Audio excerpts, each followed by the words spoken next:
Bonjour à tous, donc je suis Valérie Gourvès, je dirige le pôle aménagement des espaces de vie donc à l'Institut technologique FCBA et j'ai le plaisir d'ouvrir le bal là, concernant ce webinaire autour de la présomption de conformité. Alors on va vous expliquer la signification de ce terme, mais en synthèse, c'est vrai que c'est s'assurer de la conformité d'un produit dès sa phase de conception, donc très tôt dans le process d'innovation ou de mise au point de produits. Donc, ce webinaire est réalisé grâce au soutien du Codifab, qui nous accompagne à la fois dans nos études et dans la diffusion des résultats d'essais. Vous voyez aussi apparaître le logo de l'ADEME, parce que ça s'inscrit dans un projet un peu plus large que je vais vous présenter juste après. Et comme l'a dit Stéphane, nous avons le plaisir d'avoir le témoignage donc, de Farid de la société Thema Home, qui nous a servi de cobaye, mais bien volontaire, dans cette étude. François, si tu peux passer donc, à la slide d'après. Alors, pourquoi ce webinaire? Donc, ça va être le premier point que je vais vous dérouler. Ensuite, on va voir comment anticiper la conformité d'un produit. Donc, ça, c'est plutôt François qui va vous le présenter. Et enfin, on aura le témoignage de Thema Home. Donc, par rapport au pourquoi, puisque c'est un mot important, effectivement, au niveau de mon pôle, nous travaillons nous-mêmes, un peu comme les entreprises du secteur, comme vous, sur l'évolution de notre business model en vue d'une meilleure efficience. Alors, meilleure efficience pour vous servir d'abord vous, en tant que client et partenaire, pour nous-mêmes, mais aussi avec des enjeux vis-à-vis de la planète.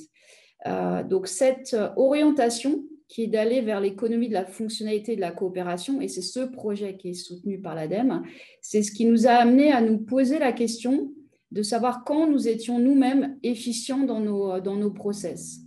Donc, quand nous sommes efficients ou quand nous sommes, à l'inverse, inefficients. Et l'un des premiers exemples qui nous est venu à l'esprit, c'est de dire, en fait, nous sommes inefficients lorsque nous testons 2 fois le même produit. Ça veut dire que ce produit ne passe pas les essais du premier coup. Et alors, la question que nous nous sommes posée, mais comment faire effectivement pour qu'un produit qui arrive chez nous est bon du premier coup? En effet, lorsqu'on commence à regarder les impacts d'un produit, lorsque l'on teste 2 fois un meuble dans nos laboratoires, tout simplement, déjà nous-mêmes, en tant qu'entreprise, on génère 2 fois des déchets. De temps en temps, vous, fabricants, vous reprenez les produits, mais la plupart du temps, ils finissent dans une benne écomobilier, comme à d'autres endroits. Pour vous, le produit est transporté 2 fois. Donc, à la fois, il y a des impacts carbone, mais aussi des impacts économiques, puisque ça augmente le prix globalement de votre produit avec l'aspect transport. Alors, certes, si on raisonne uniquement en termes de bénéfices économiques, on pourrait se dire c'est très bien pour FCBA, vivement que les clients, effectivement, en facturent 2 fois. Mais quand on regarde au-delà de ces aspects économiques, la planète est pénalisée dans cette histoire. Et vous, en tant que metteur en marché, votre process de mise au point de produit est bien plus long. Et François reviendra sur ce point-là. Donc, finalement, comment faire pour que les produits passent tout de suite les essais, c'est-à-dire aient un résultat positif aux essais qu'ils doivent subir? Donc, on a considéré et on a expérimenté, vous allez le voir, qu'en fait, il nous faut mettre à disposition parfois nos compétences en amont, d'où l'idée de transférer nos savoirs dès cette phase de conception vis-à-vis de vous et d'imaginer un accompagnement en amont, ce qui vous permette en fait de réussir vos résultats d'essai du premier coup. Ça a pour incidence ou conséquence que vous montiez vous-même en compétences, que vous n'envoyez plus qu'une fois les produits et que vous alliez plus vite dans le process de mise en marché. Et on voit bien qu'au travers de tout ça, la planète est gagnante.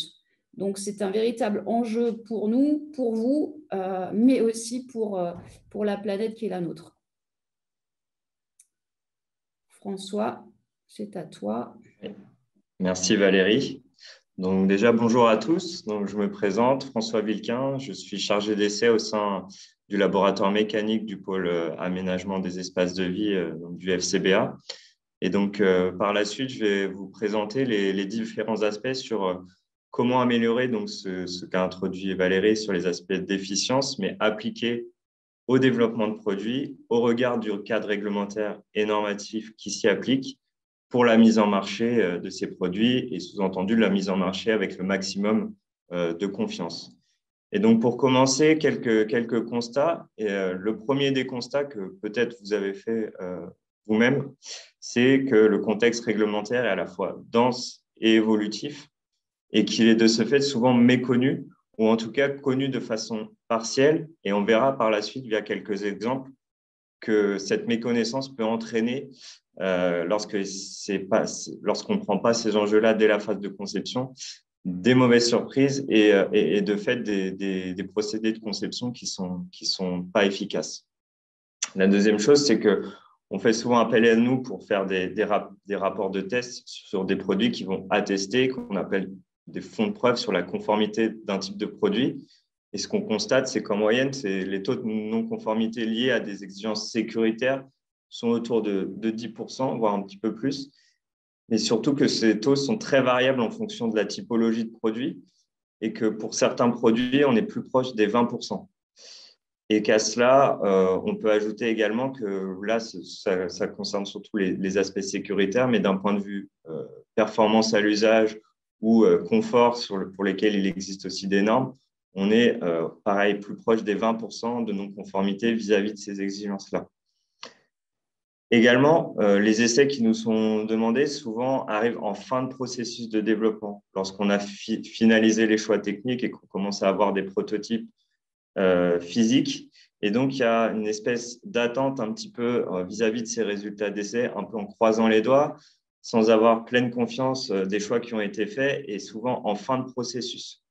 Et donc, ça entraîne, lorsqu'on détecte des non-conformités vis-à-vis de ces essais-là, une inquiétude d'une part de savoir comment on va pouvoir régler ces non-conformités-là, et également une perte de temps et donc une perte financière vis-à-vis de la mise en marché de ces nouveaux produits.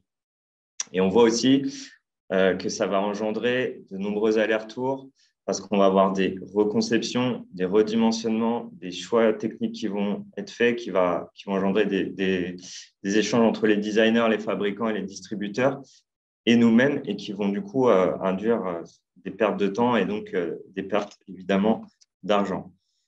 Et donc l'idée aujourd'hui, ça va d'essayer de répondre à la question de comment s'assurer du coup au maximum, sous-entendu comment réduire le risque de non-conformité au maximum.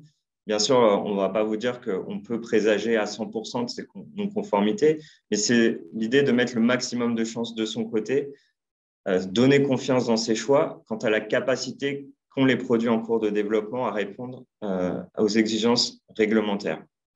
Et donc pour ça, et ça va constituer aussi le plan de la présentation, on a deux aspects importants sur lesquels on accompagne.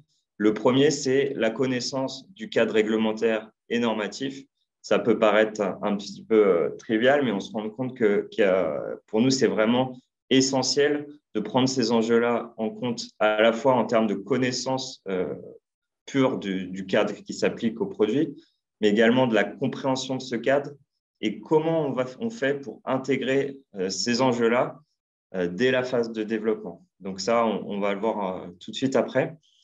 Et la deuxième chose, c'est de vous présenter les outils, les méthodologies qu'on met en place, sur lesquels on accompagne pour présager la conformité normative de mes produits. Et donc, on va voir qu'on a développé plusieurs outils là-dessus pour justement donner confiance dans ses choix et diminuer au maximum le risque de non-conformité. Autre élément, mais qui est un petit peu annexe et qui concerne un petit peu la forme de travail qu'on met en place avec les entreprises et peut-être sur lequel Farid pourra revenir à la fin de son point de vue regard d'entreprise, c'est qu'on essaye de mettre en place un travail en collaboration et en étant intégré au plus tôt du projet, donc du brief projet jusqu'à la mise sur le marché. Et donc, ça sous-entend un changement de posture, de paradigme pour nous, puisqu'on ne vient plus en tant qu'intervenant, en tant que sanctionneur de tests, mais on vient en tant qu'accompagnateur à la réussite de ces tests et pour donner confiance dans les choix qui sont faits dans le cours de développement. Donc ça, c'est plus sur la forme, mais ça nous paraît important aussi de le mettre en avant. Donc, sur la connaissance du cadre réglementaire et normatif, donc, comme j'ai dit précédemment, c'est un cadre qui est dense et qui évolue. Et on est souvent interpellé par des entreprises qui viennent nous voir avec des développements de produits en fin de conception et qui nous disent, voilà, j'ai tel et tel marché et je souhaite tester mon produit. Et en fait, on se rend compte que la non prise en compte de ces enjeux dès le départ entraîne parfois des mauvaises surprises. Typiquement, récemment, on a une entreprise qui est spécialisée dans la fabrication de mousse pour la garniture de siège, qui est plutôt sur une petite entreprise qui fabrique des mousses pour un usage de siège domestique et qui a voulu, pour raisons qui lui sont propres, développer son marché plus sur des établissements recevant du public. Et en fait, ils n'ont pas pris en compte les évolutions normatives au niveau de la réglementation feu, par exemple. Et ils sont venus nous voir comme ils le faisaient de façon classique pour attester de la conformité au classement M. Et en fait, on leur a dit qu'au vu de leur usage, c'était de l'AM18 qu'il fallait.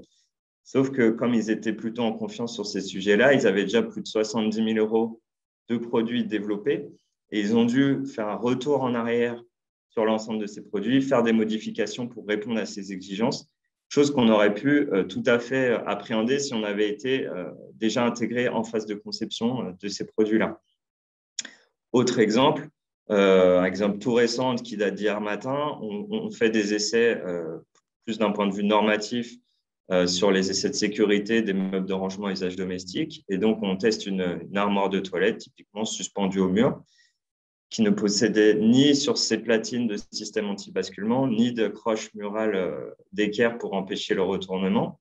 Et en fait, on se rend compte qu'il y a une problématique de chute produit lorsqu'on pousse latéralement dessus, risque qui est censé être couvert au regard de la norme.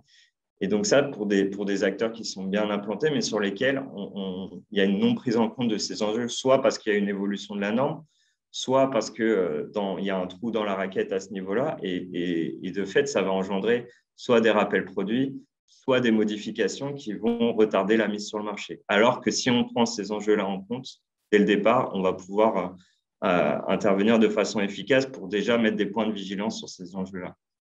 Et donc, vis-à-vis des exemples que j'ai évoqués précédemment, on considère qu'on a une grande importance à la mise en place d'un accompagnement auprès de vous, à la montée en compétence sur ces enjeux, sur 3 aspects importants. Le premier, c'est l'importance d'intégrer ces enjeux dès la phase de conception. Donc, vis-à-vis des écueils que j'ai présentés précédemment, l'idée étant d'anticiper les normes applicables en fonction de l'usage des produits et d'éviter, donc là j'ai mis les surprises, mais on pourrait dire éviter les mauvaises surprises. Le deuxième aspect, c'est vraiment l'accompagnement sur la montée en compétence du cadre, mais d'un point de vue vraiment factuel. Donc, quelles normes s'appliquent, quelle est la réglementation en vigueur, quelles sont les évolutions au niveau de la législation.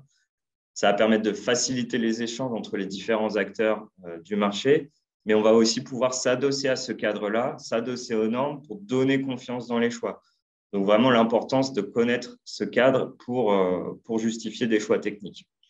Et enfin, un point qui est important aussi à nos yeux, c'est de comprendre pourquoi ce cadre existe, pourquoi la législation évolue, pourquoi la norme évolue, pourquoi elle prend tel ou tel type d'essai pour couvrir tel ou tel type de risque, pour donner du sens aux équipes dans l'objectif de vraiment qu'ils s'approprient ce cadre-là pour augmenter leur autonomie. Dans l'idée typiquement de pouvoir faire leur propre analyse de risque, notamment lorsqu'on est sur des produits un peu hybrides, quand on développe des produits qui sont un peu hors du cadre, pour justement donner confiance dans ses choix et vraiment avoir un transfert de compétences sur ces enjeux-là. Une fois qu'on a dit ça et qu'on a participé à la montée en compétences sur ces enjeux, l'idée à la fin, ça va être d'harmoniser et de pérenniser à l'ensemble des développements produits pour à la fois pouvoir étendre ses compétences sur l'ensemble de ces développements, mais aussi s'éviter des problématiques liées au changement de personnel et ainsi de suite, et donc d'avoir quelque chose de gravé dans le marbre. Et donc, à la fin, on accompagne également à l'élaboration d'un cahier des charges dans lequel les aspects d'enjeux de réglementation et normes vont être intégrés au même niveau que, schématiquement, on a présenté ici l'esthétisme, la fonction, l'usage, le marché, ainsi de suite, et qui va un peu chapeauter le choix, les différents choix qui vont être issus de ce cahier des charges, donc les choix de design, technique, finition, et dans lequel on va devoir répondre, vérifier la réponse au cadre réglementaire et normatif. Donc là, petit aparté, on fait principalement ces enjeux-là d'un point de vue sécuritaire, mais on fait également affiner ces enjeux-là d'un point de vue performance produit, confort à l'usage, et on peut mettre aussi des enjeux de gamme de prix en parallèle avec des gammes de garantie de produits, et on peut aller également beaucoup plus loin. Une fois qu'on a dit tout ça et qu'on a pérennisé ces enjeux-là dans des cahiers des charges, on arrive à la fin à des prototypes numériques qui vont être issus des choix énoncés précédemment. Et là, la question qui reste encore ouverte, c'est est-ce que les choix que j'ai effectués respectent-ils bien les exigences normatives? Est-ce que la confiance que j'ai dans ces choix, comment je fais pour l'améliorer? Et donc, c'est là tout l'enjeu de la deuxième partie de la présentation, c'est de vous présenter les méthodologies et les outils à notre disposition pour pouvoir justement augmenter la confiance dans les choix techniques et autres qu'on a présentés précédemment. Et donc, on a défini et on a proposé en accompagnement une réponse autour de 3 piliers, on va dire. Le premier étant les statistiques d'essai. Donc, il faut savoir que depuis plusieurs années maintenant, avec la numérisation et la digitalisation de notre processus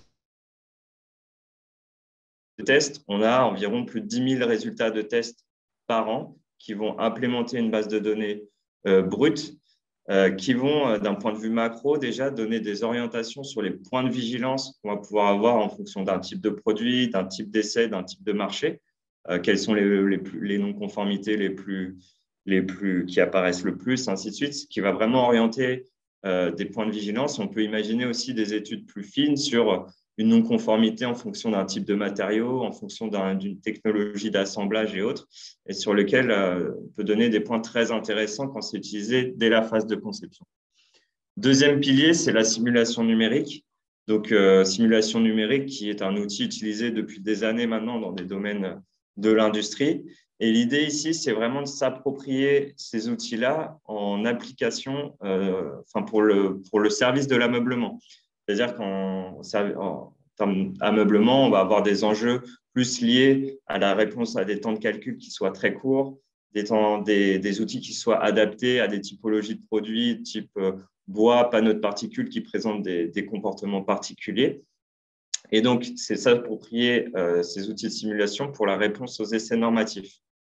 Et donc, dans ce cadre-là, je vous présenterai également, on a développé depuis plusieurs années maintenant, avec le soutien du Codifab, des outils qui essayent de répondre justement à ces problématiques, et on fera une petite aparté là-dessus également.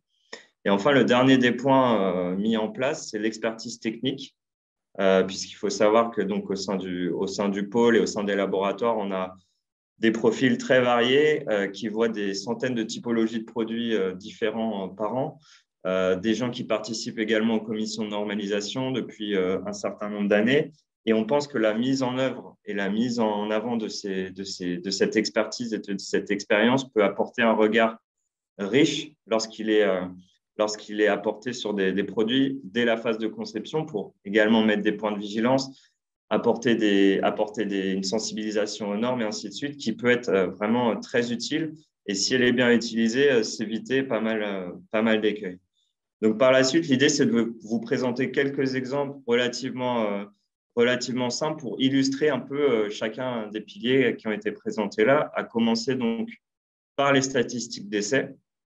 Et donc, ici, un exemple de statistiques d'essai issues du coup de la norme NFN 747, qui est la norme de sécurité associée au lit en hauteur pour la période 2016-2018. Première chose qu'on peut voir, c'est qu'on a un taux de non-conformité qui est environ de 12% pour ces produits. Et quand on va un peu plus loin, ce qu'on s'aperçoit, c'est que sur ces 12%, on a un nombre non négligeable, mais de 20% qui sont d'origine de casse mécanique, donc soit issus de charges statiques, de rupture ou en durabilité et stabilité. Ce qui est non négligeable, mais ce qui n'est pas vraiment la majorité. Ça veut dire que les 80% restants sont issus soit d'exigences dimensionnelles, c'est-à-dire des espacements entre les lattes, des espacements entre les barrières, les barreaux de montée d'échelle, par exemple, soit issus d'informations utilisateurs qui sont très faciles en règle de conception à prendre à l'origine, mais on voit que c'est quand même la majorité des non-conformités. Et donc ça, si j'ai cette information et que j'accompagne un client sur un développement de nouveaux produits de ce type-là, bah déjà, je vais lui dire de faire très attention aux aspects dimensionnels et aux aspects d'information utilisateur. Deuxième chose, si on regarde la répartition donc les 20% de casse, on s'aperçoit il y a 95% des cas, ces casses arrivent au niveau des assemblages via des ruptures de ces liaisons. Donc, ça veut dire quoi? Ça veut dire qu'en plus de dire attention aux aspects dimensionnels, attention à l'information utilisateur, si vous avez un point à vérifier vis-à-vis des charges qui vont être associées, c'est vraiment le dimensionnement des liaisons qui vont être faites dans les lits. Et donc là, au travers de cet exemple-là, on est vraiment resté sommaire, mais on voit déjà que l'étude superficielle nous donne déjà des informations importantes qui, quand elles sont prises en amont, peuvent être riches de sens et déjà orientées sur les points de vigilance. Sur l'aspect simulation numérique, maintenant, donc je vais vous présenter 2 cas de figure. Le premier, donc, comme c'est un produit qui est encore en phase de développement, il est un petit peu flouté. Donc, c'est une assise qui est constituée d'une mousse en partie haute et d'un piétement tubulaire alu en partie basse, de relativement faible section. Et l'industriel qui est venu nous voir sur ces questions-là, qui était plutôt sensibilisé à les aspects sécuritaires, nous a demandé, voilà, j'ai un piétement sur lequel je n'ai pas l'habitude de travailler, qui a des sections relativement fines. Est-ce que vous pensez que vis-à-vis des charges raisonnablement prévisibles, ça va tenir? Deuxième question, vis-à-vis de la disposition du piétement qui est un petit peu en rotation par rapport à ce qu'on voit d'habitude, est-ce qu'on a une stabilité vis-à-vis d'un usage raisonnablement prévisible? Donc là, cette question, je ne vais pas la montrer ici, mais c'est juste pour introduire le sujet.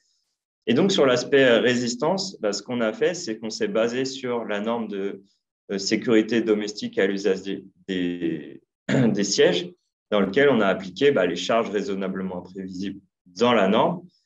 Et donc, on a pu en tirer 2 conclusions. C'est sur la partie droite que vous voyez ici en termes de résultats, c'est que, la partie la plus sollicitée qui va présenter le plus de contraintes, c'est la partie à l'arrière, juste en dessous de l'assise, à l'arrière du piétement. Et que 2, au vu des informations fournies par le client et des hypothèses qui ont été faites au cours de l'étude, on a donné un avis favorable au passage des normes. Donc, on l'a conforté dans ces choix techniques qui étaient faits et donc il a continué la conception en ce sens. Ça, c'est le premier exemple. Deuxième exemple, le contexte est légèrement différent. C'est un nouvel acteur qui se lance sur le marché de l'ameublement avec des produits en bois, donc là, typiquement des assises. Et il est venu nous voir en nous disant, voilà, je voudrais soumettre un peu mes produits à votre regard. Et donc, une des choses qui nous a marqué, c'est la possibilité qu'il y ait un risque de stabilité vis-à-vis de l'usage du produit. Mais pour le quantifier, on a fait appel à la simulation numérique d'essai. Donc, on a simplifié ici à droite pour schématiser avec chacun des cas de figure, stabilité arrière, avant et stabilité en coin. Et de ça, on a pu quantifier les aspects de stabilité et mettre en avant un risque très important d'instabilité vis-à-vis de la charge statique, enfin de l'essai de stabilité vers l'avant. Et donc, on a fait des prescriptions techniques pour remédier au problème. Et l'aspect intéressant ici, c'est que le produit, on a pu l'avoir en laboratoire par la suite et on a pu faire les essais en physique. Et on a pu se rendre compte qu'ils étaient tout juste acceptables vis-à-vis de la norme et donc conclure aussi qu'ils ne seraient pas passés s'il n'avait pas eu ces modifications-là. Et là, toujours, ces produits-là étaient toujours en phase de développement. Ils étaient juste sous forme de dessins ou de fichiers numériques. Et donc, ces modifications-là ont été très faciles à apporter. Pour petit aparté, justement, sur les développements en cours au sein du FCBA, qui sont financés en partie par le Codifab, c'est le développement d'outils adaptés au secteur. Donc, comme je vous disais, on a des contraintes particulières différentes d'autres secteurs où tels que l'aéronautique ou le nucléaire, pour diverses raisons, on peut les comprendre, c'est que ces outils doivent répondre principalement aux typologies de produits qu'on va retrouver, donc le bois, les panneaux de particules, les liaisons. Et une des grosses contraintes qu'on a également, c'est d'avoir un temps de calcul adapté au type de produit testé. Sous-entendu, lorsqu'on va faire un essai, un prototype d'essai, un coût d'essai, c'est relativement faible à comparaison, par exemple, si je me place sur le cadre de l'aéronautique. Et donc, on doit être faible. Et donc, en vue de ces contraintes-là, il y a deux thèses qui ont été soutenues en 2015 et 2019. La première, qui est plus une simplification liée à des assemblages poutres, donc je ne vais pas rentrer dans le détail. Hein. Et la deuxième, c'est plus ces simplifications liées à des assemblages plaques et la prise en compte des modèles aléatoires qui est issu justement des panneaux de particules, puisqu'on a un fort variation de comportement en fonction de ces panneaux-là. Et actuellement, donc pour faire le lien avec ce qu'on a dit précédemment au niveau statistique, on a vu que les ruptures au niveau des assemblages qu'on peut illustrer ici étaient les taux de non-conformité les plus présentes. Et pour autant, c'est presque les plus complexes à modéliser simplement. Donc là, on a un peu quelque chose de contradictoire, ce qui nous a amené sur les derniers travaux qui ont été publiés le mois dernier sur la détection de la rupture des assemblages. Et donc, on a mis en place une campagne de test expérimental permettant de comprendre le comportement là, dans du bois brut avec des inserts et différents types d'assemblages, d'avoir aussi des bases de données expérimentales qu'on va pouvoir intégrer dans une méthodologie qui a pour objectif d'être à la fois simple, mais de prendre en compte quand même la finesse du comportement des assemblages avec de gauche à droite donc un modèle simplifié issu des travaux de thèse, un modèle analytique et un modèle qu'on appelle local réduit, sous-entendu qui est plus complexe, mais sur un petit domaine, et qui nous a permis en fait de définir un passe-passe-pas en fonction des charges appliquées au niveau des assemblages.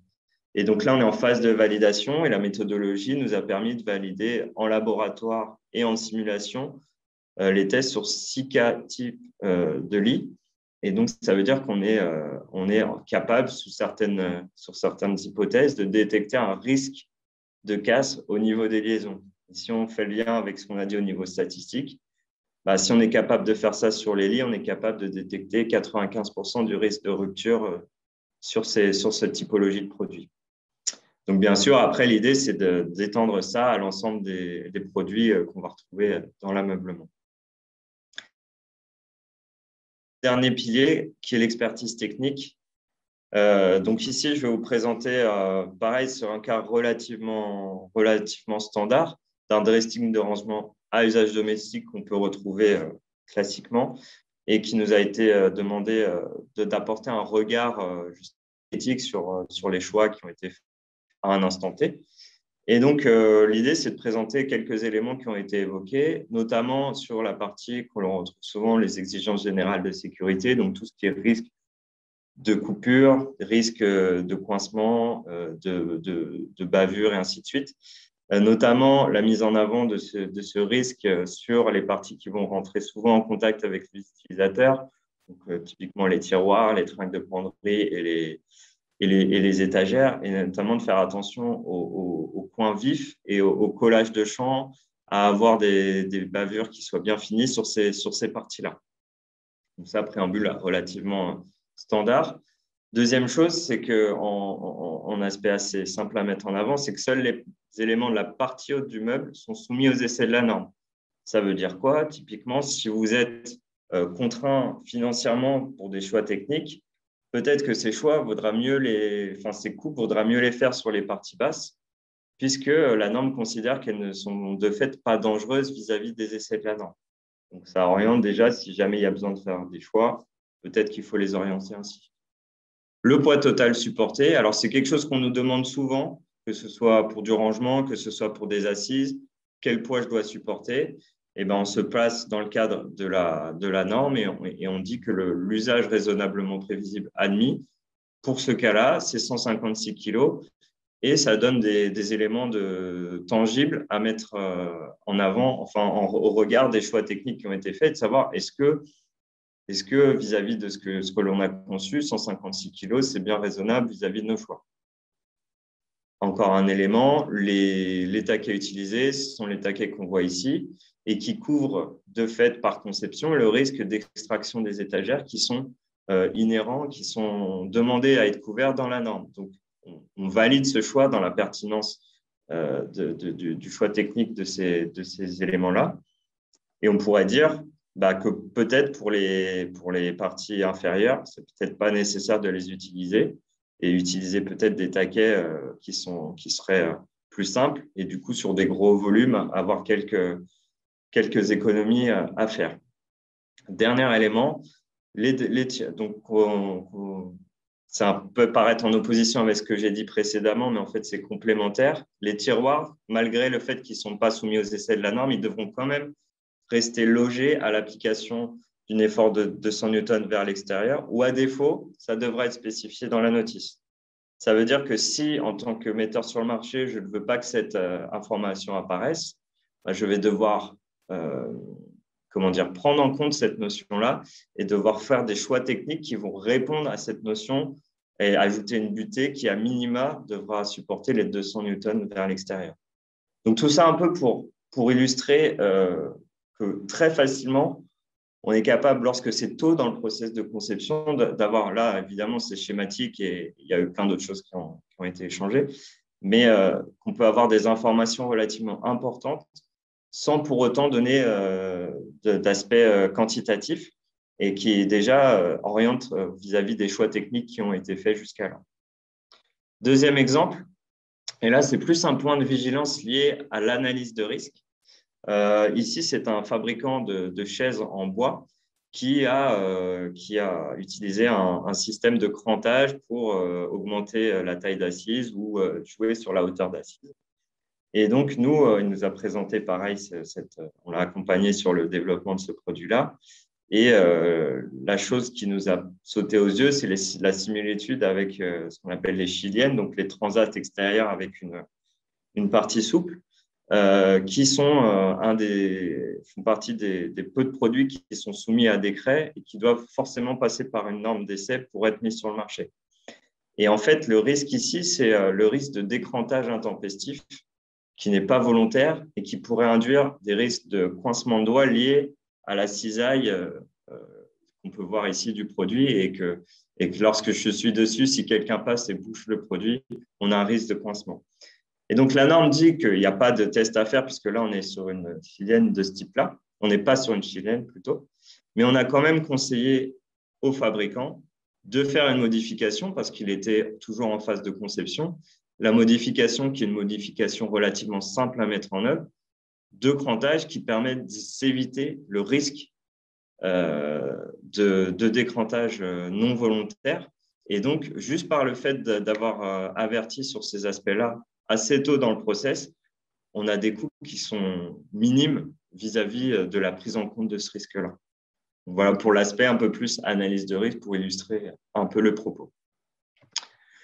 Donc, en conclusion, l'idée, c'était vraiment de vous présenter comment, sur le fond, on peut accompagner à avoir un développement plus efficient des produits en vue de la mise en marché en confiance avec, donc, d'une première part, vous l'avez vu, les aspects de la connaissance, de la compréhension du cadre réglementaire et ainsi de suite, et surtout de comment on peut intégrer ces enjeux, les pérenniser dans le temps et bien les intégrer dès la phase de conception, et les différents outils associés qui, on pense, donnent vraiment des éléments tangibles sur les produits et qui peuvent donner confiance dans les choix techniques effectués. Donc, je vous remercie pour l'écoute. Je vais passer la main à Farid Bouhouch, qu'on a le plaisir d'accueillir aujourd'hui, avec qui on a pas mal travaillé sur ces sujets-là. Si vous avez des questions, n'hésitez pas, il y aura une diapo juste après pour qu'on puisse y répondre. Et si vous avez envie des questionnements pour aller un peu plus loin sur cet accompagnement-là, également, vous aurez nos coordonnées sur la dernière diapo.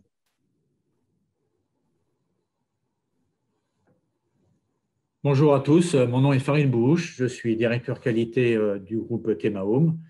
Le groupe Temaum est une société qui conçoit, qui produit, qui commercialise des meubles en kit. Nous avons 2 sites, un site à Thônes en France, en Haute-Savoie, de 50 personnes, et un site au Portugal, à Tomar, de 170 personnes, ce qui fait un total de 220 personnes dans le groupe. Nous vendons en Europe, aux USA, pardon, en Chine et au Moyen-Orient. Donc effectivement, comme le disait François, j'ai été le cobaye de cette action. En fait, ça correspondait à une dimension stratégique. Pourquoi? Parce que l'entreprise veut produire et mettre sur le marché des produits de qualité à des coûts bien maîtrisés et puis être capable de les garantir pour le client. Longtemps, on a pensé que les essais pouvaient être une fonction contrainte. En fait, c'est une fonction principale et c'est la raison pour laquelle on la place très en amont du projet. L'objectif, c'est d'éviter tout ce qui est reconception, récursion, rebut, retouche. Dans le cadre d'une économie de la fonctionnalité et de la coopération, pour nous, c'est très important, puisque effectivement, si on livre plusieurs fois au SCBA des produits, ben, c'est des quantités des kilos qui sont sur la route. C'est aussi chez nous immobiliser du temps machine. C'est immobiliser et rebuter des panneaux. Chaque panneau rebuté, ben, c'est de la matière en moins. C'est des coûts de recyclage. Et puis bon, ce n'est pas quelque chose qui est très en phase avec la planète. Donc, on doit optimiser tout ça et en tout cas prendre notre part dans cette économie respectueuse de l'environnement. Tout ça est parti, cette histoire, c'est avant tout une histoire de rencontre. Bien évidemment, Thémaome travaillait déjà avec le FCBA. Et puis, un mot en entraînant un autre, une phrase en entraînant une autre. On a demandé au FCBA de nous construire une formation sur mesure autour des normes, des standards, d'essais mécaniques, de sécurité. Et cette formation, elle a été designée par le FCBA et nous l'avons faite juste avant le confinement, début 2020, en février 2020, dans les locaux du FCBA à Champs-sur-Marne. Donc, les équipes présentes étaient les équipes de conception France et Portugal, et puis moi-même. Et ensuite, ça nous a permis de mieux nous éclairer et appréhender les quelques complexités liées aux normes. Dans une première lecture, tout semble simple, mais quand on rentre dans le détail, on se pose beaucoup de questions. Quelle est la pertinence de cet essai? Quel est son niveau de criticité? Comment l'interpréter? Comment l'intégrer en phase de conception sur tel type d'assemblage? Donc, ce qui peut paraître simple, en fait, quand on descend dans le détail et qu'on a affaire à des experts comme le FCBA dans ce domaine-là, on s'aperçoit que les choses sont vraiment beaucoup plus complexes, mais d'un autre côté, fort intéressantes. Donc, on a eu vraiment un approfondissement pour tout ce qui est normes pour le mobilier de rangement, table, chaises et lits. Et après cette formation, nous, on rêvait effectivement d'avoir accès ou d'avoir la possibilité d'utiliser des simulations numériques. Donc, nous, on en rêvait, sans plagier, je ne sais pas qui, le FCBA l'a fait. Donc, ce qui nous a permis, moi, d'être cobaye, de travailler ensemble et puis de pouvoir tester sur un premier meuble donc ces essais numériques. En fait, on s'est aperçu que ça marchait très bien. Et nous, on l'a testé aussi, on a fait le lien entre la simulation numérique et puis la réalité des choses, parce que forcément, on passe par une phase de prototypage, on va monter les meubles et puis on va tester, notamment la stabilité. François en a parlé. On arrive à gérer tout ce qui est charge statique verticale, horizontale ou un mix des deux. La stabilité, c'est beaucoup plus complexe, puisque la stabilité du meuble nu, des meubles chargés. Et en fait, ce point était vraiment critique et ça nous a permis d'avancer sur le sujet. Et aujourd'hui, moi je parlais avec humilité, hein, mais bon, comme ce sont des choses et des résultats basés sur des faits, le témoignage, je pense qu'il peut être fort. C'est non seulement on répond aux normes aux critères de stabilité, des normes européennes. Mais nos derniers meubles, nos 3 derniers meubles, sont autostables. On sait très bien que tous les clients ne scellent pas, ne fixent pas les meubles dans le mur, soit parce qu'ils ne le font pas, ils n'ont pas envie de faire des trous dans le mur, soit parce que peut-être ils ne choisissent pas le bon type de vis ou de cheville, etc. Mais nous, on sait qu'on a des meubles qui sont autostables. C'est-à-dire, même si, in fine, le client ne va pas les fixer, on sait que ce meuble-là, il ne va pas basculer et risquer de blesser quelqu'un d'une manière ou d'une autre. Donc voilà les essais numériques. Une autre chose qui est importante, c'est que ce pavé-là, ce n'est pas un greffon. On l'intègre dans notre processus de développement, donc il fait partie intégrante maintenant du processus de développement.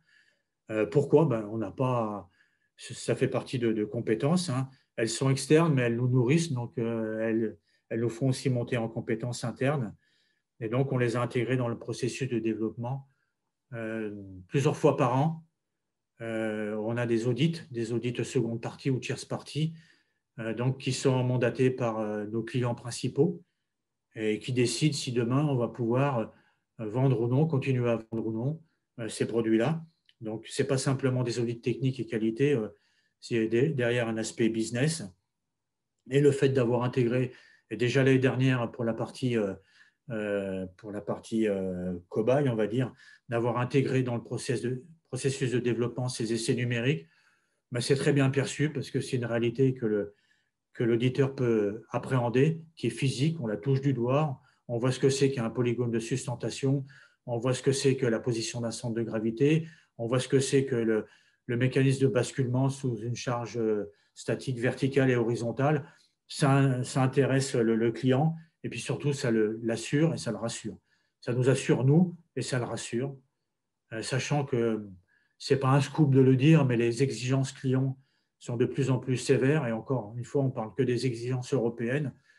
Si on prend en compte toutes les exigences que l'on peut trouver dans d'autres pays, notamment aux US, où certaines exigences sont de plus en plus sont supérieures à celles que l'on trouve en Europe, et en plus sont différentes d'un État à l'autre, parce que c'est soit du normatif, soit du légal et réglementaire.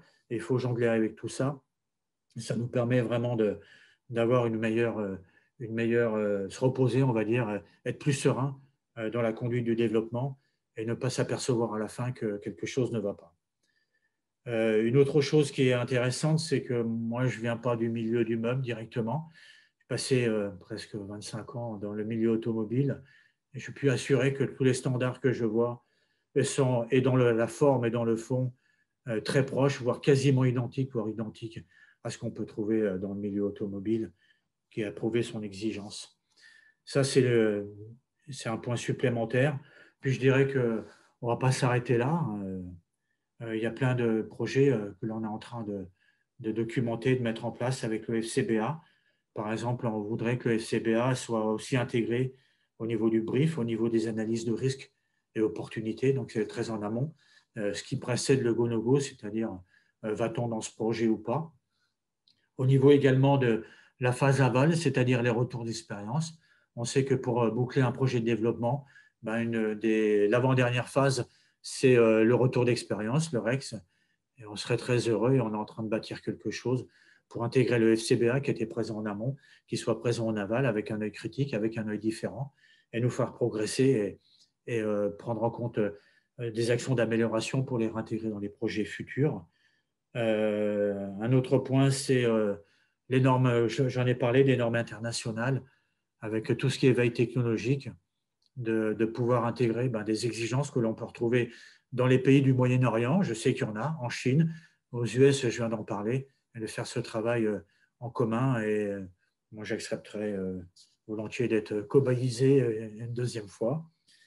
Une dernière chose, le FCBA nous a bâti une formation à la performance du produit. Donc, c'est acté. Ensuite, après, on va trouver la date. Ça peut être à la fin de l'année en Q4 ou début de 2022. Et là, c'est sur le même principe que la première formation qu'on a eue. Mais là, elle va être orientée autour de la performance du produit. Non pas simplement de dire est-ce que le produit est sécure ou pas, c'est-à-dire est-ce qu'il va basculer, est-ce qu'il ne va pas basculer, mais aussi les performances du produit, c'est de dire est-ce que le besoin d'usage va être correctement maintenu dans le temps. Tout ça, c'est lié à l'expérience client. On a aussi beaucoup de retours aujourd'hui avec des outils qu'ont développé nos principaux clients sur tout ce qui est commentaires, expérience client.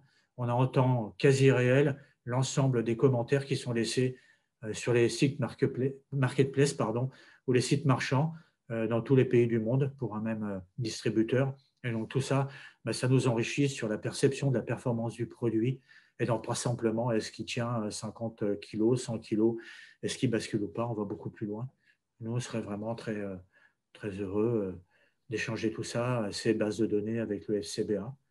Et puis la dernière chose que je voudrais dire, il n'y a rien sans confiance et puis sans respect réciproque. Il n'y a rien qui se fait dans la vie sans ça.